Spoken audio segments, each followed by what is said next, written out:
안녕하세요. 2025년 6월 19일 목요일 매일 성경 말씀 묵상 시간입니다. 오늘 함께 읽고 나눌 말씀은 역대지상 19장 1절에서 20장 8절까지입니다. 내용이 좀 많은데요. 부지런히 읽어보도록 하겠습니다.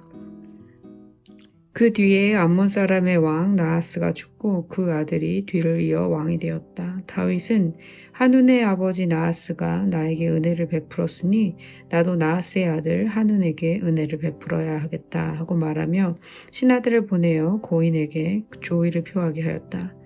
그래서 다윗의 신하들이 하눈을 조문하러 암몬 사람의 땅에 이르렀다. 그러나 암몬 사람의 대신들이 하눈에게 말하였다. 다윗이 임금님께 조문 사절을 보낸 것이 임금님의 부친을 존경하기 때문이라고 생각하십니까? 오히려 이 땅을 두루 살펴서 함락시키려고 그의 신하들이 정탐하러 온 것이 아닙니까? 그래서 한우는 다윗의 신하들을 붙잡아 그들의 수염을 깎고 입은 옷 가운데를 도려내어 양쪽 엉덩이가 드러나게 해서 돌려보냈다. 조문사절이 그곳을 떠나자 사람들이 조문사절이 당한 일을 다윗에게 알렸다.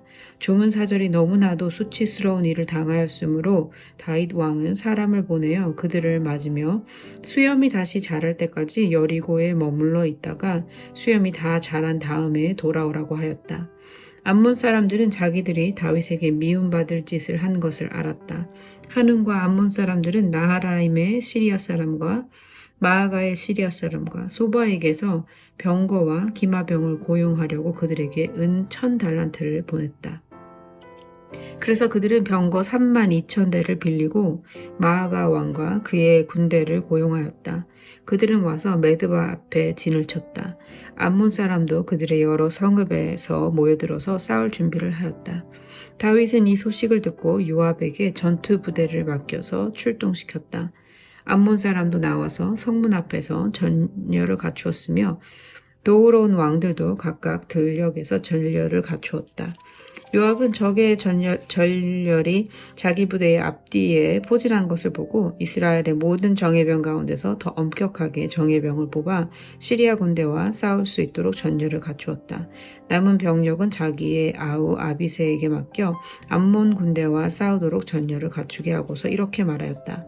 시리아 군대가 나보다 강하면 내가 와서 나를 도와라. 그러나 암몬 군대가 너보다 더 강하면 내가 너를 돕겠다. 용기를 내어라. 용감하게 싸워서 우리가 우리 민족을 지키고 우리 하나님의 성읍을 지키자. 주님께서 좋게 여기시는 대로 이루어 주실 것이다.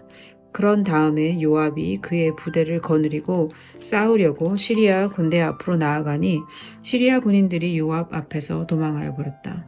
암몬 군인들은 시리아 군인들이 도망하는 것을 보고서 그들도 요압의 아우 아비새 앞에서 도망하여 성으로 들어가 버렸다.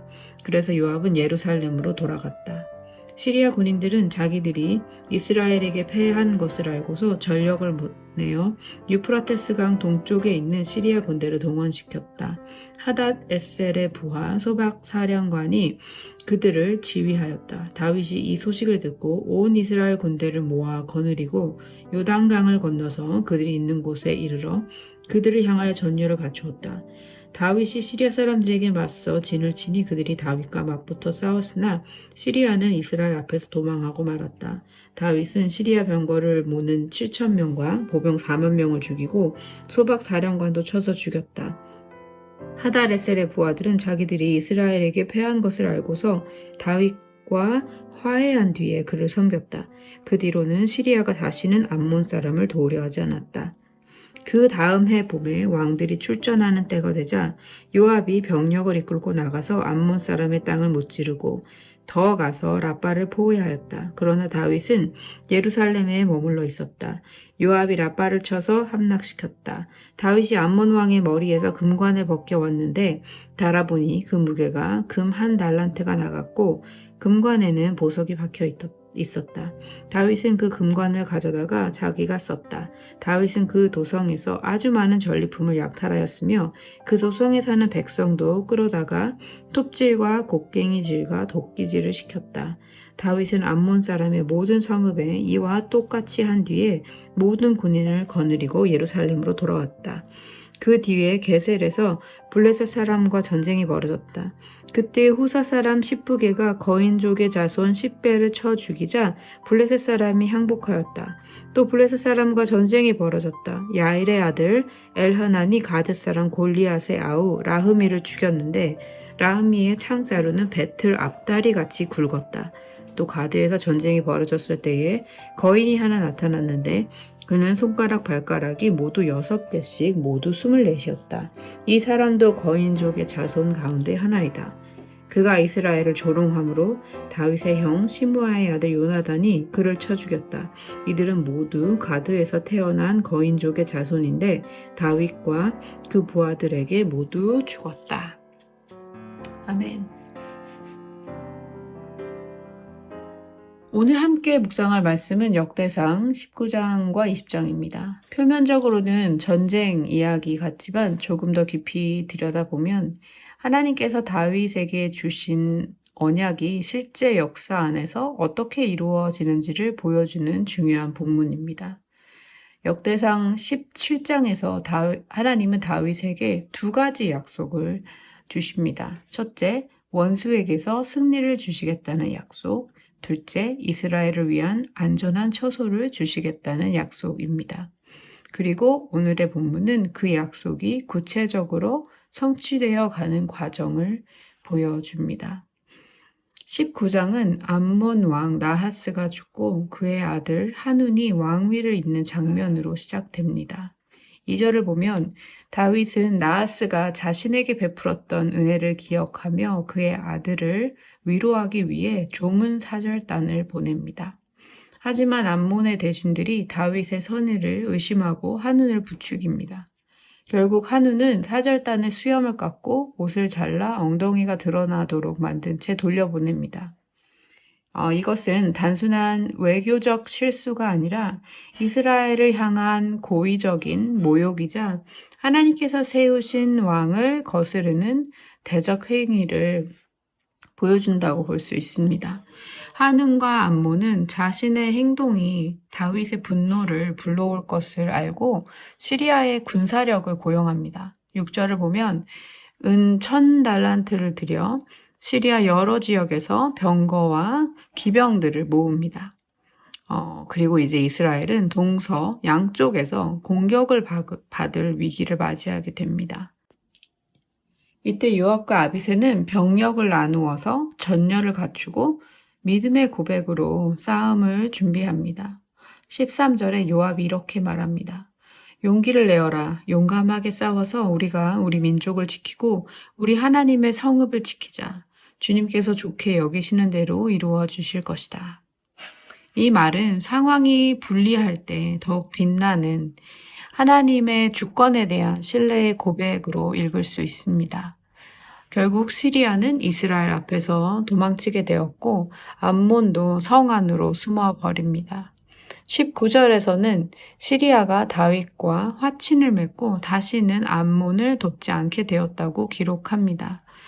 이것은 하나님께서 다윗에게 하신 원수로부터의 승리라는 언약이 현실로 이루어졌음을 보여주는 장면이라고 할 수 있습니다.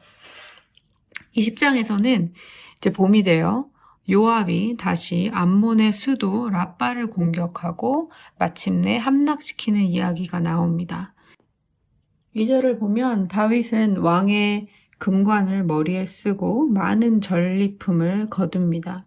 그 후 암몬 사람들을 강제 노동에 동원하고 예루살렘으로 돌아오는 장면이 기록됩니다. 그리고 이어서는 블레셋과의 전쟁 장면이 나옵니다.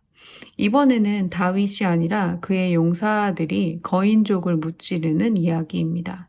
7절에서는 다윗의 형 시므아의 아들 요나단이 블레셋의 거인을 쓰러뜨립니다. 이 이야기를 통해 역대기의 저자가 하고 싶은 이야기는 이제 하나님의 언약은 다윗 혼자만이 아니라 공동체 전체를 통해 이루어지고 확장되고 있음을 보여줍니다. 역대기의 저자는 사무엘서와는 달리 밧세바 사건이나 다윗의 실수들을 의도적으로 생략합니다. 이는 다윗의 죄를 무시하거나 정당화하기 위한 것이 아니라 바벨론 포로기 이후 돌아온 귀한 공동체에게 회복의 메시지를 주기 위한 의도를 담고 있습니다.